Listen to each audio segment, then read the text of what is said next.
Okay, so what I'm going to talk about today is the state of capitalism and what we're doing at Zen to try and evolve it into a system that is sustainable for the future. So let's dive straight in and look at the state of capitalism today. So we want to look at the good, the bad, and the ugly of capitalism. And I'm going to start off with the good. So capitalism has a good side that we want to keep. And one of the best bits of it is the free market competition based on survival of the fittest, drives all sort of desirable things: invention, innovation, better products and services, more choice, pace and ambition. So all this stuff, it plays to our innate competitiveness, all stuff that we want to keep. But if you look at capitalism, then sooner or later you've got to face the harsh reality that the capitalist system that we're all part of is primarily driven by the quest for ever greater amounts of money. And the more the better. So if you go along to the Bank of England website, you don't need to read for very long before you learn that GDP growth is good, GDP shrinking is bad. As an aside, household spending accounts for about 2/3 of GDP.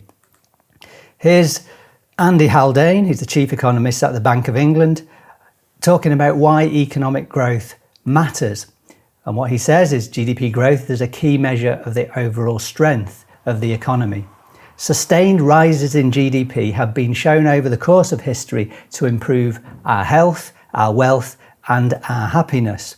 Our remit requires us to pick whichever actions will boost economic growth. So we've created a system that is illustrated by this graph. The more we spend, the happier we'll be, the better our well-being. Now, what the science says about that is if you are poor, that is true. For everybody on this call, it is unlikely to be true.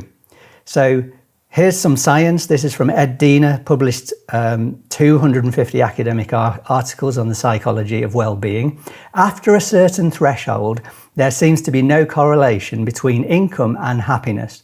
And in fact, in a recent study, it was found that teenagers from blue-collar families were happier than teenagers from rich families. Now, the Bank of England does acknowledge that there are more dimensions to happiness and well-being than how much you spend, and Andy Haldane himself acknowledges that. And they even quote Einstein to say that not all that can be counted counts. But despite what Einstein says, despite what the science says, this graph remains a cornerstone of the capitalist system that we're all part of, and also our economic policy. And that has a number of very undesirable consequences that I want to look at now. The first category of undesirable consequences are the social impact of that pursuit of money. There are lots of examples I could give here, but I'm going to pick some of the key ones. First one, incredible short-termism by companies. And the very best example for me of this was the financial crisis of 2008. This is what The Economist had to say about this. The collapse of Lehman Brothers in September 2008 almost brought down the world's financial system. It took huge taxpayer-financed bailouts to shore up the industry, the worst recession in 80 years. Under pressure from shareholders to increase returns, banks operated with minimal equity, leaving them vulnerable if things went wrong. The crisis itself caused millions of people to lose their jobs, their savings, their businesses, their homes.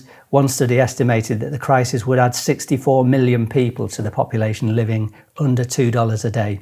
And over a decade later, we're still paying the price. So this is from UK public spending. In 2005, the UK national debt was less than $500 billion, but then came the worldwide financial crisis of 2008 and the subsequent recession. The national debt increased rapidly and went over $1 trillion in 2011. At the end of March 2019, the national debt was $1.8 trillion. Now, of course, because of coronavirus, the national debt's going up even further, now $1.95 trillion, and for the first time since 1963, has exceeded the GDP of the country. Now, Barry Schwartz, Professor of Social Theory and Social Action from Pennsylvania. Wall Street bonuses fueled the crash it created in people who ran companies unbelievable short-termism, because all that matters was making the company look good for what the next quarter or the next year, so they get a huge bonus, and what the consequence was for the company 5 years down the road was of no concern to them: disaster. The crisis itself was caused by financial speculation on a huge scale, so over $1 trillion, using securities backed by subprime mortgages.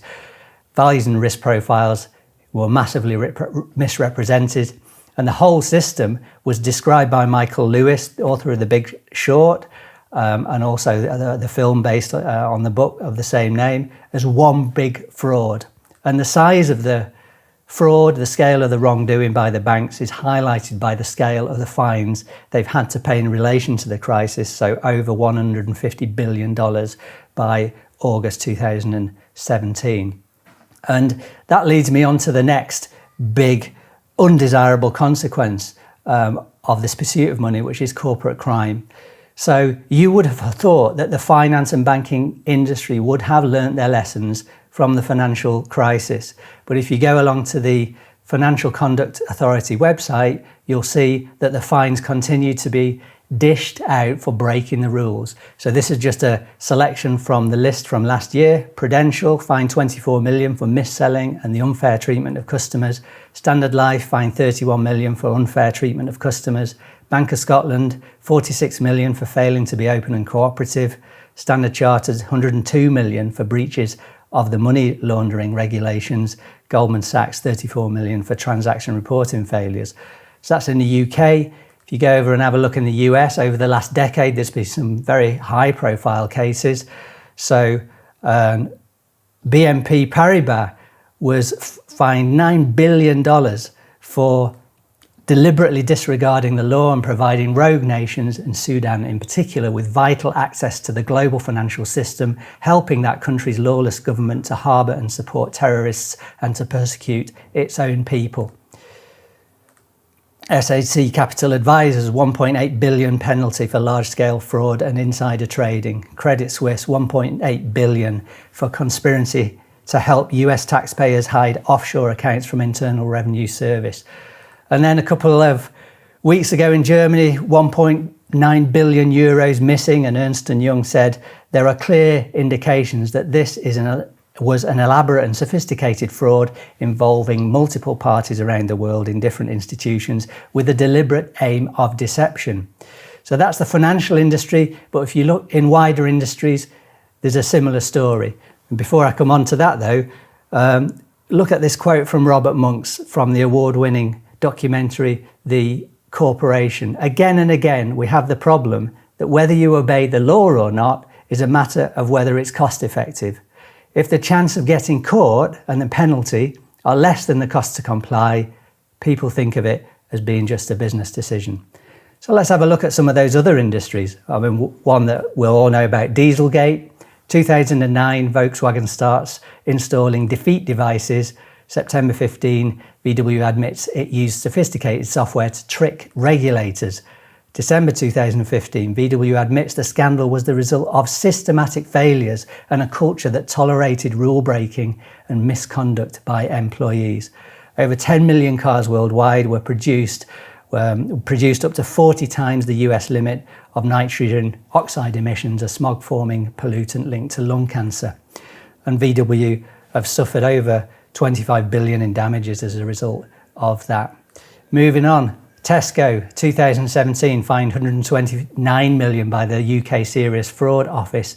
Between February and September 2014, instead of working to safeguard the financial interests of the company and its shareholders, a culture existed at Tesco that encouraged illegal practices to meet accounting targets. Rolls-Royce, FTSE 100 company with 50,000 employees, fined 671 million by the UK Serious Fraud Office and authorities in US and Brazil for conspiracy to corrupt, false accounting and failure to prevent bribery. Royal Mail, 2018, fined 50 million for a serious breach of competition law after the company abused its dominant position by discriminating against its only major competitor delivering letters. Last year, Serco fined to 19 million for fraud and false accounting over its electronic tagging service for the Ministry of Justice.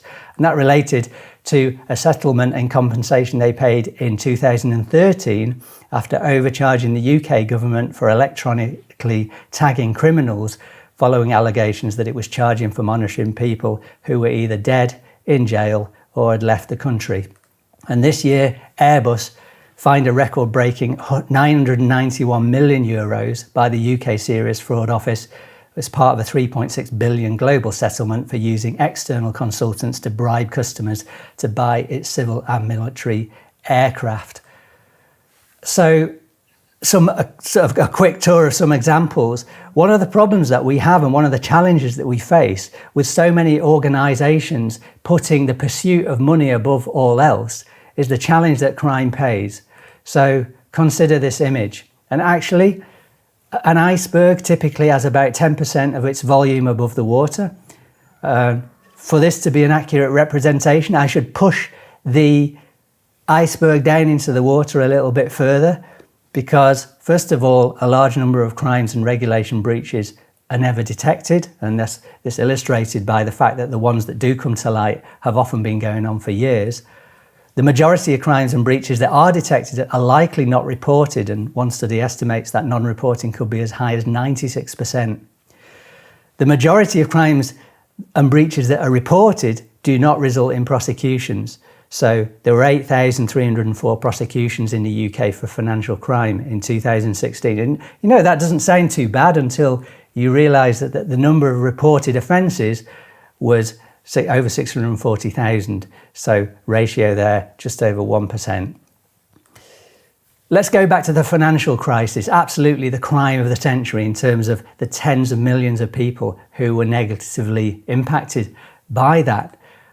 Countless frauds took place across the banking industry, but only one person actually went to prison, and it was Karim Serageldin, an executive at Credit Suisse, who was sentenced to 30 months in prison for artificially inflating the price of subprime mortgages.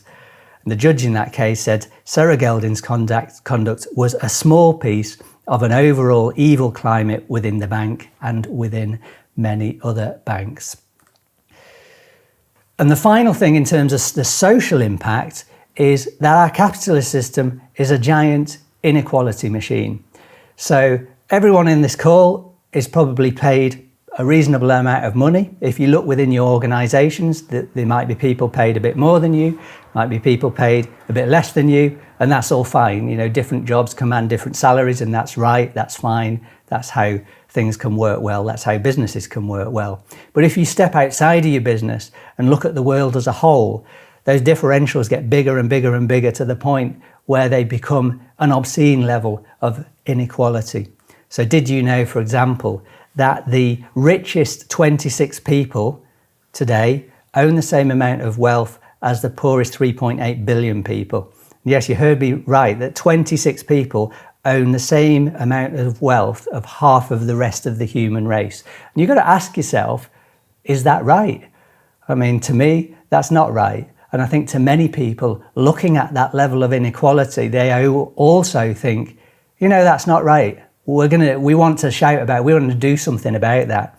So if you look over the last year, country after country, I've seen protest, demonstrations, and a common theme has gone through all those. And that is inequality. So two of many examples that I could give: Chile last October, Minneapolis in May.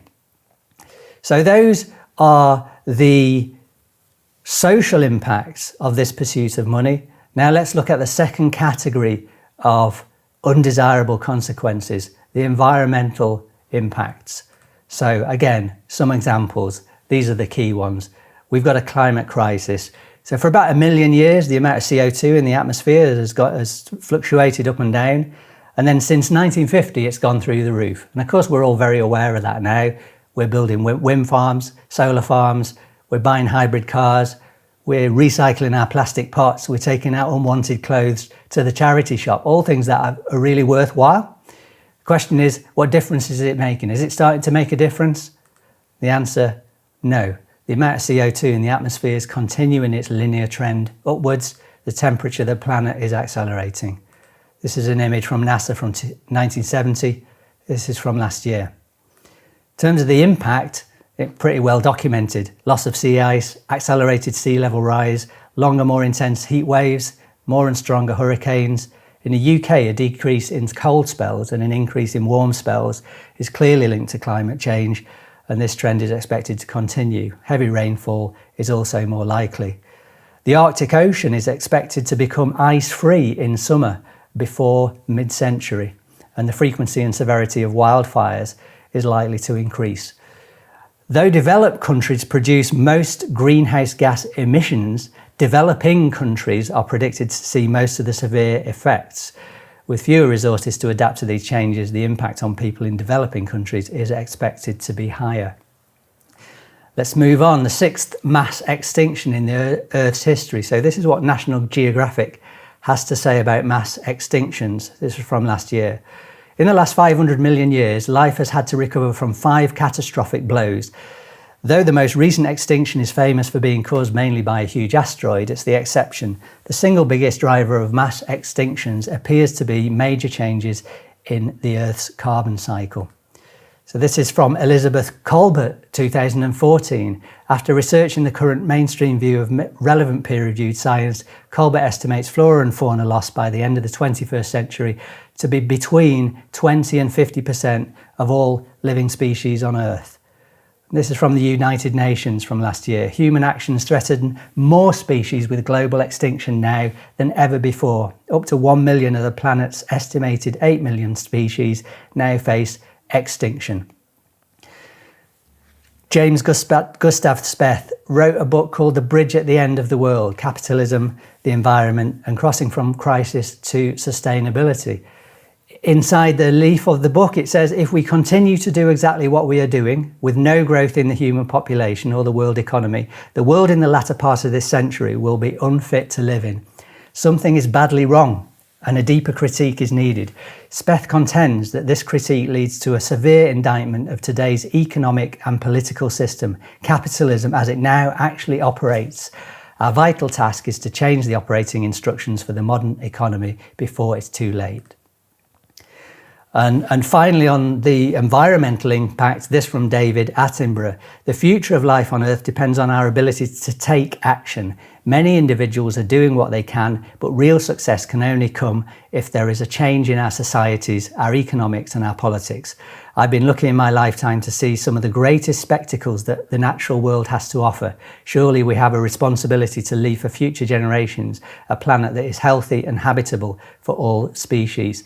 So that's a look at the social and the environmental damage that our current model of capitalism is creating. And if you look at all that, you can see it's unsustainable. It might lead you to ask the question, why do people in positions of power and influence do so much bad and ugly stuff? You know, is it the case that there's a secret selection process where they have to sell their soul to the devil before they take up post, or maybe they've got to turn to the dark side? And the answer to that question is no, of course not. They do it because they live and work in a system that encourages and rewards that behavior. So actually, the problem is not with the people. The problem is with the system, the capitalist system as it operates today. And it's a system that puts money first and people second. And the problem is the system creates the behaviours, it influences us all massively. So for me, it's very clear to me that our capitalist system as it is today is not sustainable, and I've made it my mission in life to evolve the system towards something better, starting at Zen. Start at home. So if you look at Zen now and think, okay, well, what are we doing differently to try and evolve capitalism towards something better? And the very best place to start to answer that question is our most fundamental long-term objectives. And those are, in priority order, happy staff, happy customers, and happy suppliers. So these 3 objectives are the reason we exist as a business, and everything that we do within the organisation must contribute ultimately to one or more of these objectives. These objectives enshrine our culture, and it's a culture that puts people first and money second. Now, just a caveat here, although money is second, it is of course critically important. So we all need to work hard, we need to stretch ourselves, we have to grow as a company, we've got to make a profit, we've got to manage our cash and price our products and services competitively, limit our costs, balance short and long-term investment, strive to hit our financial targets and our budgets, all the things that all companies have to do to be successful.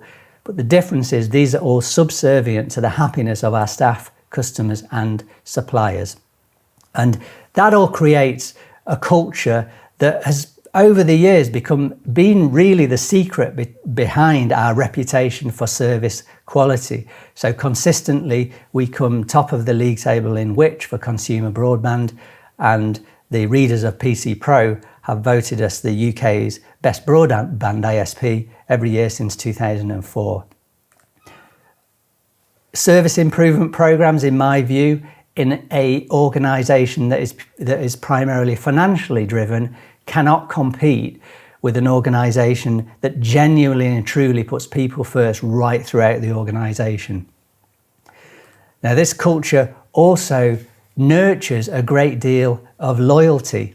So loyalty in our people, and over a quarter of our workforce have been with Zen for over 10 years now. 5 people, including me, have been with Zen for over 20 years. It's something that's very heartwarming for me. A job for life, a very old-fashioned idea, but something that actually I really believe in. I think it's not for everybody, but for those people that continue to be challenged, that continue to be developed, that continue to enjoy their work, and that also continue to add value to the organisation, then I think a job for life is a good thing. Also nurtures great loyalty in our customers. So our customer base, if you look at that, 60% have been with Zen for over 5 years, 25% for over 10 years. And of course, that's a great thing to fuel financial success in the long term. You know, focus on the people first, the financial performance will come as a result of that, not the other way around. Having this culture also is a great foundation for continual improvement. So in 2001, I set the mission for the business to provide the best ISP service in the UK. And I went on to say, okay, if we're going to provide the best service, what we need to do is make thousands, tens of thousands of daily continual improvements. So I want everyone in the business to think, how can I do my job better today than I did it yesterday? How can I do it tomorrow better than I'm doing it today? And you really need everybody to be engaged on that journey. It's no good just having the management engaged in it. It's no good just having a small number of continual improvement people looking at it. It really needs the whole company. And having our culture allowed that to happen. And our success over 25 years is much, much more down to tens of thousands of, in isolation, quite trivial improvements than it is to a small number of the big decisions that we've made over the years. It allows us to invest for the long term. So a great example of this is the build out that we've done for our network into Openreach's telephone exchanges. So we've built to 451 exchanges today. And that allows us to provide about 2/3 of our superfast FTTC broadband on our own network from the local exchange where the customer lives or works.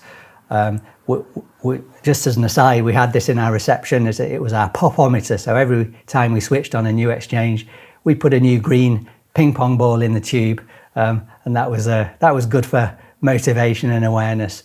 We're currently in the process of £1 million upgrade to get our network ultra fast capable for full fibre FTTP, and we're going to invest several more million to achieve our ultimate goal of 80% of the UK on our own network from the local exchanges.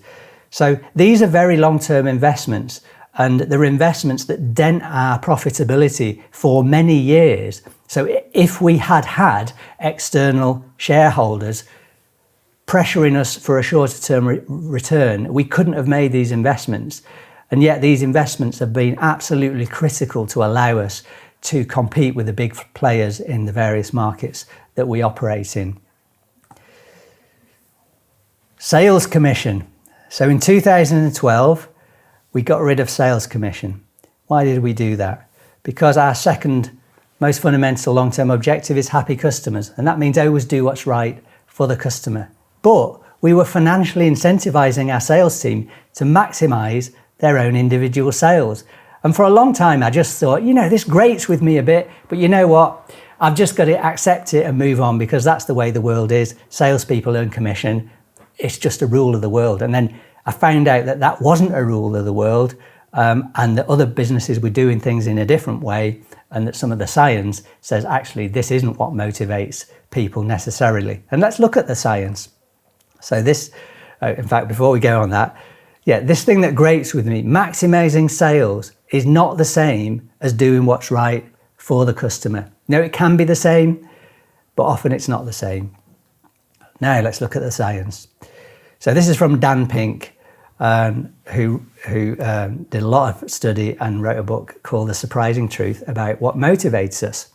And this is what he had to say about this carrot and stick type reward system. If you do X, you get paid Y pounds.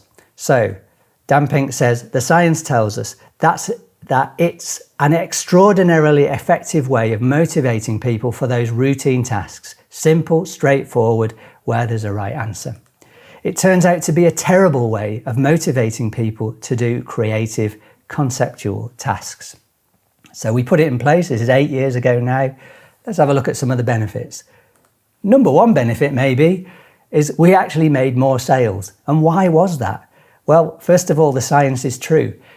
If one of our sales guys wants to build a relationship with one of our business customers, understand their business, where it is today, what the aspirations are for the future, and then work with them to create a solution that supports that growth ambition and the requirements of today. That is a creative, conceptual task. And so without sales commission, they did that better. They were more trusted, and actually they made a point and continue to make a point of saying, look, I'm not going to earn commission from this sale, so my motivation is to advise you on the best solution. They work on longer term leads. So, since making this change, we've won some of our biggest contracts, some with the FTSE 100, because they're willing to put in 18 months or 2 years of effort before a sale will close. With a commission model, people don't want to wait 2 years to get paid. There were some internal logistical things as well. Actually, the overhead of designing, running a scheme, tweaking it this way, that way, dealing with the exceptions, that's all gone, and people can focus on things that are more productive. Some internal time wasting was avoided as well. So, for example, a salesperson hassling a provisioning person at the end of the month to get a circuit delivered, not because the customer needed it delivered, it's just because he wanted to get paid. I think the biggest benefit for me is that our salespeople can now fully align to our culture without a financial incentive to tempt them to do otherwise. So overall, one of our best decisions. BCorp, that's the next thing. So we're going to become a BCorp. We sent our application in May. We're hoping to be accredited by September. Some of you might have heard about BCorp. So it started off in the US, largely because of a recognition of what I'm talking about here. There's 257 companies in the UK. And this is from the BCorp's homepage. Certified B corporations are a new kind of business that balances purpose and profit. They're legally required to consider the impact of their decisions on their workers, customers, suppliers, community, and the environment. This is a community of leaders driving a global movement of people using business as a force for good. If you look at the details of BCorp, they have this idea of a triple bottom line. So we at Zen, we've already updated our articles of association. So the directors now have a legal responsibility to deliver this triple bottom line, which is a social benefit, an environmental benefit, and as well, financial performance. So at the end of each year, obviously our accounts are finalised, they're audited, but now we also will produce an annual social impact and environmental impact report, which also will be externally audited. And the two reports together will form, this is the performance of the company overall. Now, we had hoped to be the UK's first BCorp internet service provider, but actually IDNet beat us to it. They've recently become a B Corp, so well done, IDNet. The Zen Business Incubator scheme. So it's a few of the things that we've been doing within Zen. One of the things that I put in place a few years ago to try and get this culture outside of Zen was to create a business incubator scheme. And so far, there are 3 businesses that have been spawned from this scheme. And one is a jewelry business. This is Lottie and Gray, started by Ashley Ritchie. TechSmart IT consultancy and training, as software development business and software development training business. And the most recent one is Maximus Housing Organisation, which aims to renovate rundown properties in the centre of Rochdale and also to rehabilitate ex-offenders in the process. So the scheme is all about encouraging employees to start and run their own businesses. Now, a few sort of outline of how the scheme works. So we pay 2/3 of the people's salary in year 1. So I say to people when I've advertised this scheme, I say, if you can think of an idea that you can earn 1/3 of what you're earning today in the first year, you'll take home the same as you're taking. Actually, if you can think of an idea where you can earn more than 1/3 of what you're earning today in the first year, you'll actually be better off in the first year compared with staying at Zen. The second year, it goes down to 1/3. Third year, it goes down to nothing. It's got to sustain itself.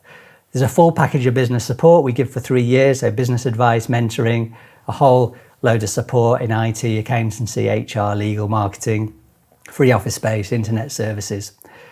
And if it doesn't work out, we say, well, Zen will endeavour to re-employ you.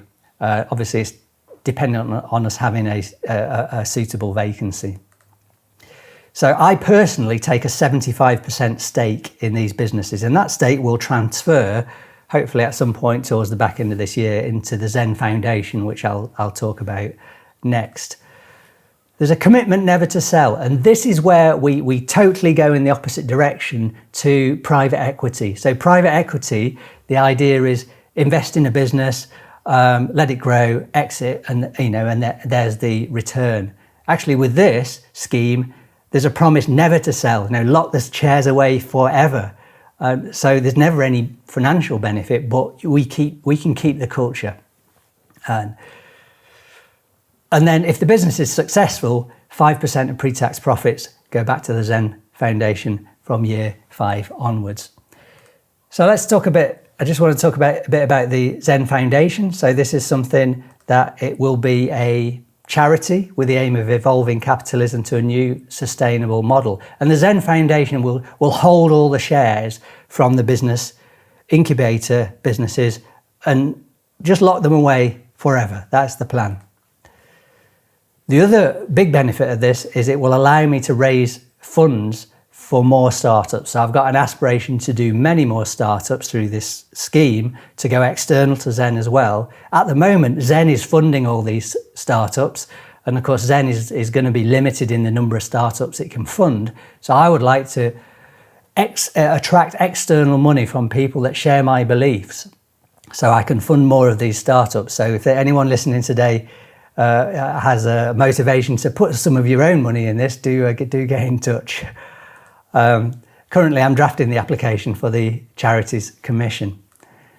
And I'm writing a book all about the stuff in this presentation. I've no idea if anyone will be interested in publishing it, but I'm going to write it in any case. I've got to about 30,000 words so far, so I reckon I'm about a quarter of the way through. And I've talked a lot earlier about the evils within the banking and the financial industry. So one idea I had was, well, why not set up a Zen Bank? And even if I could take a tiny amount of market share away from the big players, that would be a worthwhile thing to do. So I had a chat with this guy, Bevis Watts. He's the CEO of ethical bank Triodos. 2 long discussions. He let me know that starting a bank is very expensive and very difficult to do. But actually, the bigger thing that came across is, why would I go through all the trouble of doing it when Triodos have already done it? I could use my time for better effect. So the Zen Bank idea went in the bin, and rather I thought, what I want to do is promote what Triodos does. So here is a mini plug for Triodos. I have one of their current accounts. Their current account costs £3 a month. Now, before that puts you off to the idea of paying for a current account, you need to have a think about two things. First of all, making the world a better place doesn't come for free. Actually, in this case, it's £3 a month. Secondly, it's a lot less than you've already paid and will continue to pay for the financial crisis. So that's Triodos. So those are some things about our culture. I'm very keen to secure those things for our future. It's very clear to me that Zen can't ever be part of the stock market. It can't ever be owned by private equity. Now, I've made a commitment never to sell my shareholding in Zen. I wouldn't sell Zen for all the tea in China, in fact. But sooner or later, and hopefully it will be a long time in the future, I'm not going to be around, so what's going to happen then? Well, I've made provision in my will for my shareholding to go into a trust. When the Zen Foundation is set up, the shares will go into the Zen Foundation, and I've written a letter of wishes to my trustees. And my letter of wishes basically says, stick to our values, don't sell out. So that's the best I can do to try and secure the values that we've all created over the last 25 years. I wanted to finish off this presentation with just look at coronavirus, and actually coronavirus has had a devastating impact on many, many lives. It's having a devastating impact on economies around the world, and I don't want to in any way take away from those impacts, but the saying goes, every cloud has a silver lining, and I believe that there are some silver linings that we can learn from the current crisis. And I want to start off with the environmental benefits. So this shows the amount of nitrogen dioxide over China between January and February, and similar pictures have been seen over Europe and over the US. And if you look at CO2, so this is the biggest cause of global warming, there's been a drop to, at the low point, 17% globally in CO2 levels. So that takes it to the sort of similar level to the level it was in 2007. If you take the year as a whole, 2020, we could see emissions fall by up to about 5%. But the scientists are telling us that's still less than the reductions we need every year this decade to avoid disastrous climate impacts for much of the world. In terms of environmental benefits, there are many localized things. Things like the canals in Venice were reported to be a lot cleaner. But this story stood out for me in particular, that some Indian people were seeing the Himalayas for the first time due to the veil of air pollution lifting.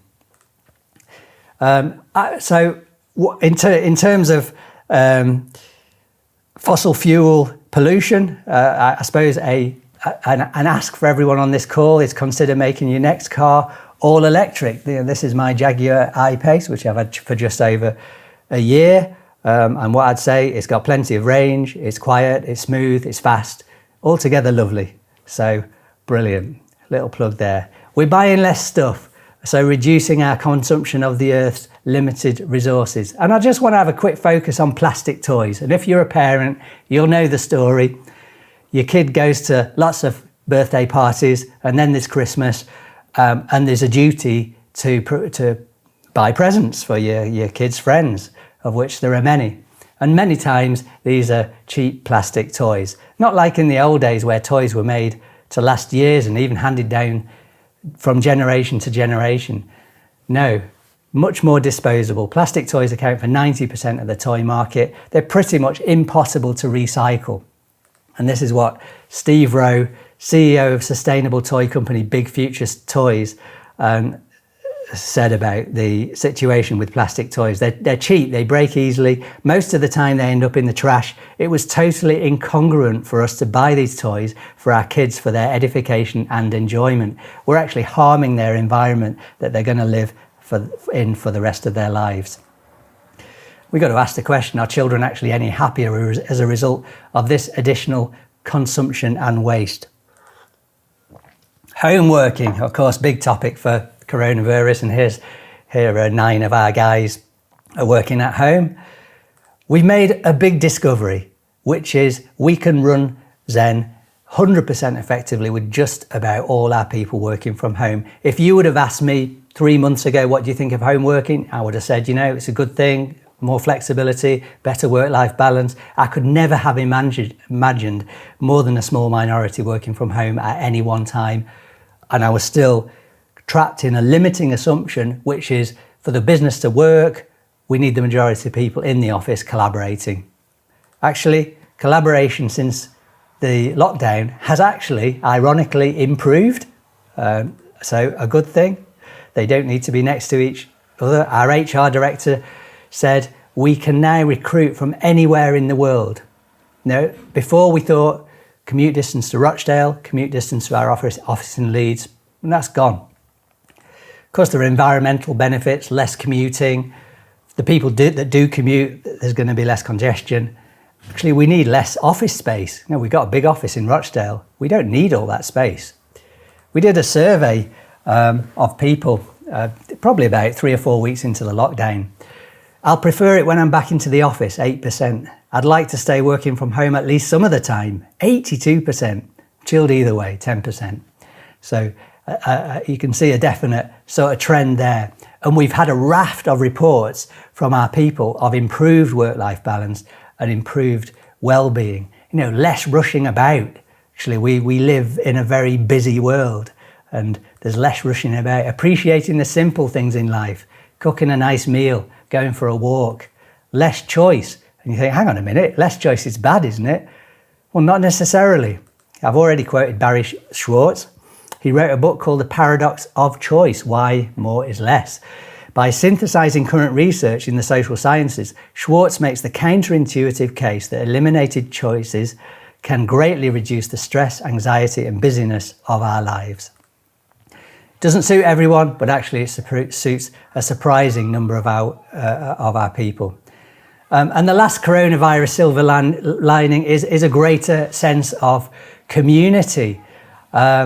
You know, and whether that is Thursday evening, going out your front door, clapping for the NHS, banging your pots, maybe helping your neighbours with shopping, helping your neighbours with picking up prescriptions. There has been a greater sense of community. There was a survey done by YouGov just 2 weeks into the lockdown, and 40% of the respondents reported a stronger sense of community in my local area. And we've also seen a stronger sense of community within the workplace as well.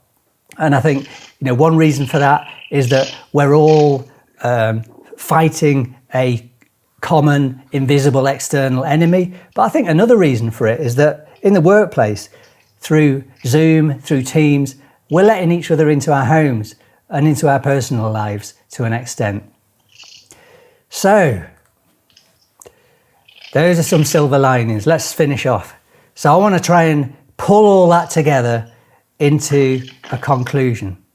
And my conclusion is today's capitalist system is not sustainable for the well-being of humanity or the sustainability of the environment. It needs to evolve into something better.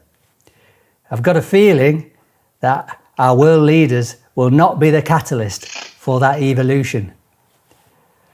I believe the evolution of capitalism that we desperately need will come from businesses that choose to operate in a different way and from each and every one of us. So we need to create a movement of an increasing number of people for World 2.0. And we all absolutely have a part to play in making it happen. Thank you very much. That's me done.